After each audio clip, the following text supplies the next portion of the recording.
കൊട്ടാരത്തിലുള്ളവരും തൻ്റെ പരിവാരങ്ങളും മാത്രം.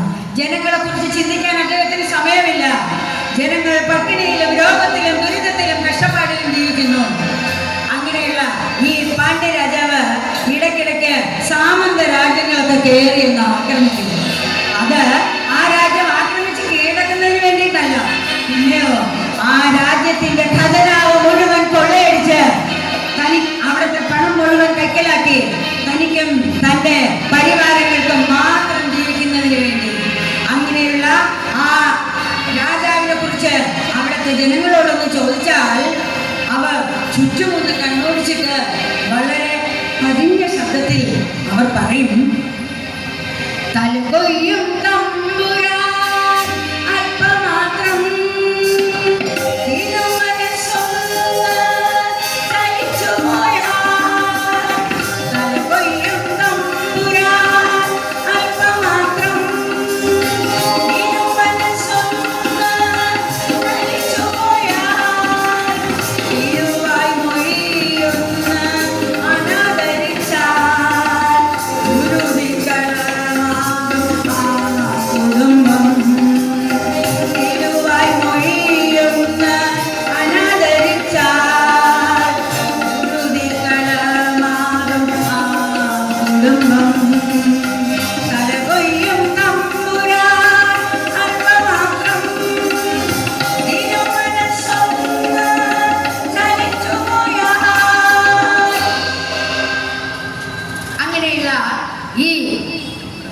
രാജാവിന്റെ ഭരണകാലത്ത് ത്രിപുരനാഥൻ എന്ന പേരുള്ള ഒരു ദ്രാവിഡ രാജാവ് ഈ പാണ്ഡ്യനെ കയറിയെന്ന് ആക്രമിച്ചു. പാണ്ഡ്യരാജാവ് നമ്പരെന്ന് പോയി. കനൽക്കട്ടയിൽ ഉറുമ്പരിക്കുന്ന പ്രതീതി. പക്ഷേ പാണ്ഡ്യന് ഒട്ടും വൈകിയില്ല. സൈന്യങ്ങളുമായി ത്രിപുരനാഥനോട് ഏറ്റുമുട്ടാൻ ഇതാ യുദ്ധകളത്തിലേക്ക് പോയി കഴിഞ്ഞു. ഇതാ യുദ്ധം, പൊരിഞ്ഞ യുദ്ധം. പാണ്ഡ്യരാജനും ത്രിപുരനാഥനും തമ്മിൽ പൊരിഞ്ഞ യുദ്ധം നടക്കുന്നു. അത്ഭുതമെന്ന് പറയട്ടെ, ഈ യുദ്ധത്തിൽ പാണ്ഡ്യരാജൻ അമ്പേ പരാജയപ്പെട്ടു പോയി. പാണ്ഡ്യന്റെ ആദ്യത്തെ പരാജയം. പക്ഷേ ഇനിയും യുദ്ധം ചെയ്താൽ പാണ്ഡ്യന്റെ ജീവന് പോലും ആപത്താണെന്ന് മനസ്സിലാക്കിയ പാണ്ഡ്യൻ ശേഷിച്ച സൈന്യങ്ങളുമായി പിന്തിരിഞ്ഞോടി. ഓടി ഓടി ഓടി അദ്ദേഹം ചെന്നെത്തിയത് മധുര മീനാക്ഷി കോവിലിന്റെ മുന്നിൽ. ത്രിസന്ധ്യ ദീപാരാധന സമയം. കൽവിളക്കുകൾ തെളിഞ്ഞു നിൽക്കുന്നു. മണിനാദങ്ങൾ ഉയരുന്നു. ശംഖധ്വനി ഉയരുന്നു. ഭക്തസഹസ്രങ്ങൾ ഭഗവത് നാമമുരുവിടുന്നു. എങ്ങും ഭക്തിമയമായ അന്തരീക്ഷം. ആ സമയത്ത് പാണ്ഡ്യനും പരിവാരങ്ങളും ശേഷിച്ച സൈന്യങ്ങളും അവിടെ എത്തിച്ചേർന്നു. പാണ്ഡ്യൻ ആ അമ്പലം ചുറ്റുമൊന്ന് വീക്ഷിച്ചു. എന്നിട്ട് കോപാകുലനായ പാണ്ഡ്യൻ ആ ശ്രീകോവിലിനകത്തേക്ക് ഓടിക്കയറി. ആദ്യം കണ്ട പൂജാരികളെല്ലാം തല്ലി പുറത്തേക്ക് ഓടിച്ചു. കണ്ണിൽ കണ്ട പൂജാദ്രവ്യങ്ങളും പൂജാപാത്രങ്ങളും എല്ലാം വലിച്ചു വാരിയിട്ട് ക്ഷേത്രങ്ങളിലേക്ക് എറിഞ്ഞു. ശ്രീകോവിലിനകത്ത് കയറി ആ പൂജാരിയെ അടിച്ച് പുറത്തേക്ക് ഓടിച്ചു. പാണ്ഡ്യൻ പുറത്തേക്ക് വന്നു. ദീപങ്ങളെല്ലാം കൊട്ടിയടച്ചു. ആ ശ്രീകോവിൽ അടച്ചു. എന്നിട്ട് അവിടെ നിന്ന് ഭക്തജനങ്ങളായി പാണ്ഡ്യൻ കൽപ്പിച്ചു, വേണ്ട വേണ്ട, ശാന്തി വിടിനി, വേണ്ട വേണ്ട, പൂജയും നേദ്യവും. കള്ളക്കാലിൽ ഇവർക്കൊരു ശക്തിയുമില്ലെന്ന് ഇന്നു തന്നെ അനുഭവമായി. വേണ്ട വേണ്ട, ശാന്തി വിടിനി, വേണ്ട വേണ്ട, പൂജയും നേദ്യവും. കള്ളക്കാലിൽ ഇവർക്കൊരു ശക്തിയുമില്ലെന്ന് ഇന്നു തന്നെ അനുഭവമായി. അമരാവതി പോലെ പ്രശോഭിച്ചിരുന്ന മധുര മീനാക്ഷി ക്ഷേത്രം ഇതാ ഒരു ശ്മശാനം പോലെ ആയി കഴിഞ്ഞു. അവിടെ കൂടി നിന്ന ഭക്തജനങ്ങൾ പറഞ്ഞു, ദൈവകോപം, ഈശ്വരകോപം, ഈശ്വരകോപം, ദൈവനിന്ദ. ഇനി എന്തെല്ലാം അനർത്ഥങ്ങൾ ഈ രാജ്യത്തുണ്ടായിക്കൂടാ, എന്തെല്ലാം പ്രശ്നങ്ങൾ ഇനി ഉണ്ടായിക്കൂടാ, എന്തൊക്കെ കഷ്ടതകൾ ഇനി ഉണ്ടായിക്കൂടാ. ജനങ്ങളുടെ സംശയങ്ങൾ അവസാനത്തായിരുന്നില്ല. നാളുകൾ കൊഴിഞ്ഞു വീഴവേ രാജ്യ സ്ഥലത്ത് ഇതാ വരൾച്ചയും പട്ടിണിയും ദാരിദ്ര്യവും ദുരിതവും. വെള്ളം കിട്ടാതെ കൃഷിയിടങ്ങളെല്ലാം വീണ്ടുകയറി, കന്നുകാലികൾ ചത്തൊടുങ്ങി, വൃദ്ധന്മാരും ബാലന്മാരും കുഴഞ്ഞു വീഴുന്നു. ആകെ കൊടിയ വരൾച്ച, ദുരിതങ്ങളും കഷ്ടതകളും രോഗങ്ങളും മാത്രം ലോകത്ത്. അങ്ങനെയുള്ള ഈ കാലത്ത്, ഈ സമയത്ത് നമ്മൾ ആദ്യം കണ്ട ആ വാണിയക്കുടിലേക്ക് നമുക്കൊന്ന് പോകേണ്ടിയിരിക്കുന്നു.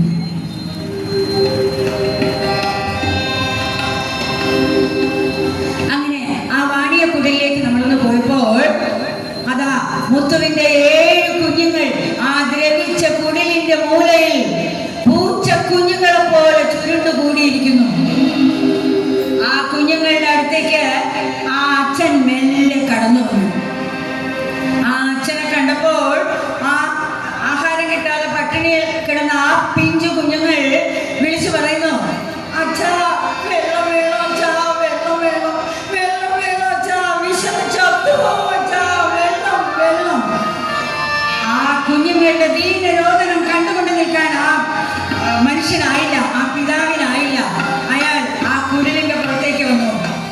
അവിടുന്ന് എങ്ങോട്ടെന്നില്ലാതെ ഓടി ഓടി ഓടി ഓടി അദ്ദേഹം എത്തിയത് മധുര മീനാക്ഷി കോവിലിന്റെ മുന്നിൽ. അമരാവതി പോലെ പ്രശോഭിച്ചിരുന്ന ആ ക്ഷേത്രം ഇന്ന് ശ്മശാനം പോലെ ആയി കിടക്കുന്നു. പുല്ല് വളർന്ന് കാട് പിടിച്ചു കിടക്കുന്നു. ഒരന്തി തിരി പോലും അവിടെ ആരും കത്തിക്കുന്നില്ല. പാണ്ഡ്യന്റെ കൽപ്പന ഭയന്നിട്ട് അങ്ങനെ മരണത്തെ മുഖാമുഖം കണ്ട ആ പാവം മുത്തു ആ കോവിൽ, ശ്രീകോവിലിന്റെ മുന്നിൽ നിന്നുകൊണ്ട് ഹൃദയം ഉരുകി പ്രാർത്ഥിക്കുന്നു.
ഏക ആലയമാണ് ദേവാലയം എന്ന് പറഞ്ഞുകൊണ്ട് അവിടെ നിന്ന് ഹൃദയം ഉരുകി പ്രാർത്ഥിച്ചുകൊണ്ട് മുത്തു ഓടി തന്റെ കുടിലേക്ക് പോയി. അവിടെ ചെന്ന് അയാളുടെ ആ കുടിലിന്റെ മൂലയിൽ സൂക്ഷിച്ചിരുന്ന ആ എണ്ണക്കുടവും എടുത്തുകൊണ്ട് അയാൾ ചന്തയിലേക്ക് ഓടി.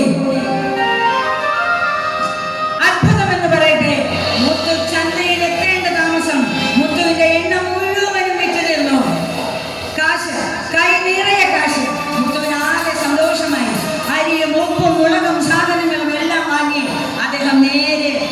തന്റെ കുടിലേക്ക് ഓടി വന്നു. ആ കുടിലെത്തി തന്റെ ഭാര്യയായ കുഞ്ഞാളിന്റെ കയ്യിൽ ഈ സാധനങ്ങളൊക്കെ കൊടുത്തിട്ട് അദ്ദേഹം പറഞ്ഞു, കുഞ്ഞാളു, എന്റെ കുഞ്ഞുങ്ങൾ ചത്ത് പോകുന്നതിന് മുമ്പ് എന്തെങ്കിലും വെള്ളമനത്തി കൊടുക്കൂ, കഞ്ഞി ഉണ്ടാക്കി കൊടുക്കൂ എന്ന് പറഞ്ഞുകൊണ്ട് സാധനങ്ങളെല്ലാം ഭാര്യയുടെ കയ്യിൽ ഏൽപ്പിച്ചിട്ട് അദ്ദേഹം നേരെ പോയി കുളിച്ച് എണ്ണയും തിരിയുമായി നേരെ മധുരമീനാക്ഷി കോവിലേക്ക് ഓടി. കാരണം അദ്ദേഹം നേരത്തെ ഒരു പ്രാർത്ഥന നടത്തിയിരുന്നു. തന്റെ കുഞ്ഞുങ്ങൾക്ക് അത്താഴം കൊടുക്കാൻ കഴിഞ്ഞാൽ ശ്രീകോവിലിൽ ഒരു അന്ത്യത്തിരി കൊളുത്തിയേക്കാമെന്ന്. അങ്ങനെ ആ പ്രാർത്ഥന നിറവേറ്റാൻ വേണ്ടിയാണ് അദ്ദേഹം വീണ്ടും മധുരമീനാക്ഷി കോവിലെത്തിയത്. അതാ അദ്ദേഹം ഒരു തിരി കൊളുത്തി. ആ മധുരമീനാക്ഷി കോവിലിന്റെ മുന്നിൽ ഒരു തിരി കൊളുത്തി. ഒരു യഥാർത്ഥ ഭക്തന്റെ ദീപം, ഒരു ദരിദ്രന്റെ ദീപം. അതാ ആ ഒരു തിരുനാളം 1000 ദീപനാളങ്ങളായി പ്രശോഭിക്കുന്നു. അങ്ങനെ അവിടെ നിന്ന് തൊഴുത് പ്രാർത്ഥിച്ചിട്ട് അദ്ദേഹം തിരികെ വീട്ടിലേക്ക് വന്ന് ആ കുഞ്ഞുങ്ങളും അമ്മയും അദ്ദേഹവുമായി പ്ലാവില കൊണ്ട് ചൂട് കഞ്ഞി കോരി കുടിക്കാൻ തുടങ്ങുമ്പോൾ അതാ പുറത്തൊരു ഗർജനം.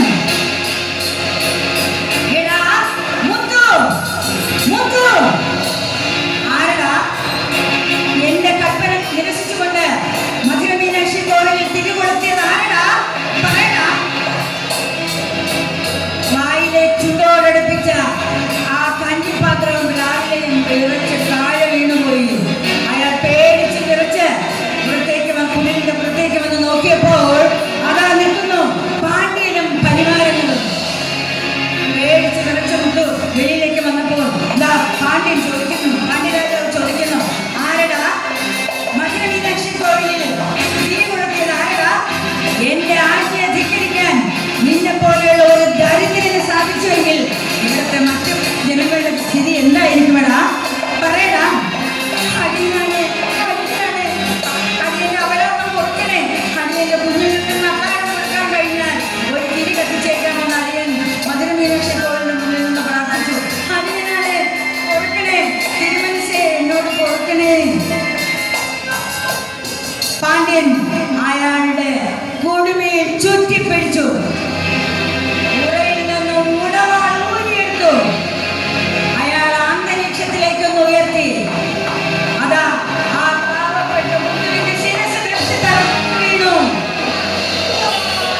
ഇത് കണ്ടുകൊണ്ട് അയാളുടെ ഭാര്യ കുഞ്ഞാൾ ഓടി വന്ന് പറഞ്ഞു, തിരുമനസ്സേ, ഞങ്ങളെ രക്ഷിക്കണേ, ഞങ്ങളെ കൊല്ലരുതേ തിരുമനസ്സേ. അവളുടെ തലമുടിയിലും പാണ്ഡ്യൻ ചുറ്റിപ്പിടിച്ചു. അവളെയും അന്തരീക്ഷത്തിലേക്ക് ഉയർത്തി. ഇതാ അവളുടെ തലയും തെറിച്ച് ദൂരെ. ശേഷിച്ച പട്ടാളക്കാർ ആ കുടിലിനകത്തേക്ക് ഓടിക്കയറി.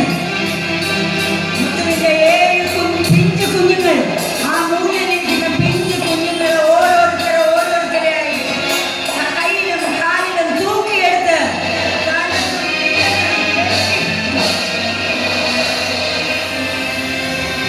എന്നിട്ട് പാണ്ഡ്യൻ അല്പനിമിഷത്തിനുള്ളിൽ ആ കുടിൽ ഒരു ശ്മശാനമാക്കി മാറ്റിയിട്ട് പാണ്ഡ്യനും പരിവാരങ്ങളും നടന്നു.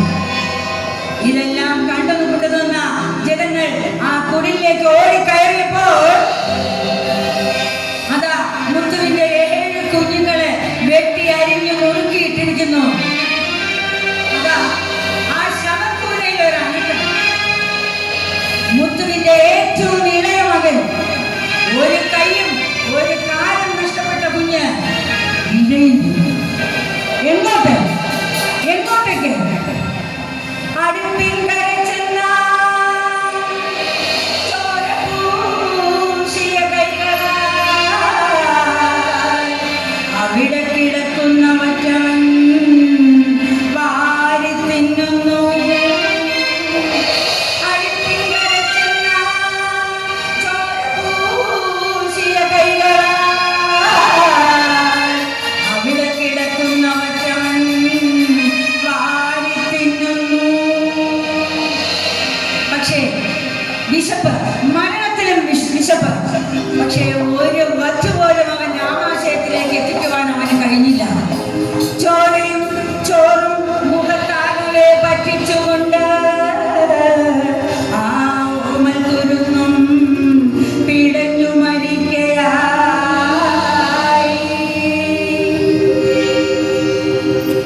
ജനങ്ങൾ നെഞ്ചത്ത്